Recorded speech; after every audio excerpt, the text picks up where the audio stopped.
Greetings. This is another episode of Hark the Lark, and I'm going to do another What's in a Name. And the reason I have Gulf of Mexico up there is that I really think it's a very pertinent topic. I mean, it's a very current topic. And so I wanted to say just a couple of things about it. The biggest thing I want to say about it is Mr. Trump is not the only person who wants to rename bodies of water. On the screen, I'm going to show you a map that shows Korea and Japan, and they argue over the water between them, which has historically been known as the Sea of Japan, but Korea doesn't like that name. The English Channel, I have another map that shows, the United Kingdom and France. The body of water between them is known historically as the English Channel, and each country, in the case of United Kingdom or in France, have a different name for it.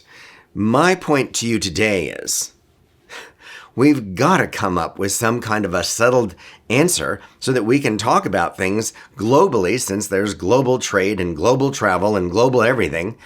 We've got to be able to come up with, hey, that is this body of water and this body of water, or this peninsula or this island. So when you rename something, the Gulf of Mexico, which has been that name since the 1540s AD, if you've had a name since that long, and you want to change it, maybe you should think about the name that you're changing it to. For instance, if you, Mr. Trump, want to put your fingerprint on things, just name it the Gulf of Trump. I mean, boom. Then everybody will know, and then your name will last for a long, long time, depending on how long things work out for you and that body of water. Or you could be nice and share and say the Gulf of Mexico and the United States. I know it's kind of a overdone name, but that at least would share the fact that there's actually a little bit more miles of Mexico that touches the Gulf of Mexico than the United States does. But here's the funniest part of this.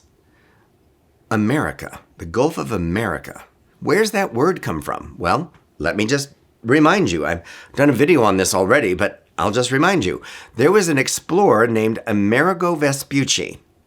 He was an explorer right after Columbus. And what he said when he came back to Europe was, that's not Asia. Columbus thought he was in Asia, which is why he called Indians Indians, because he thought he was in India or near India. Amerigo said, it's not Asia. So when he got back to Europe, a map maker went ahead and named the spot America after Amerigo, and then they didn't know how big it was at the time, so eventually there was North America, South America. What matters is the word America is a Portuguese explorer who knew Columbus was confused about where he was. And that's what you want to name it? The Gulf of Portuguese explorer who knew Columbus was wrong? Again, if you want to put your fingerprint on things, then call it the Gulf of Trump. Anytime you rename something because you feel like you should or want to, okay, what's that about? The Sea of Japan? The English Channel? Or should it be a different name? And then there's the biggest question I have. Maybe all this noise is just noise.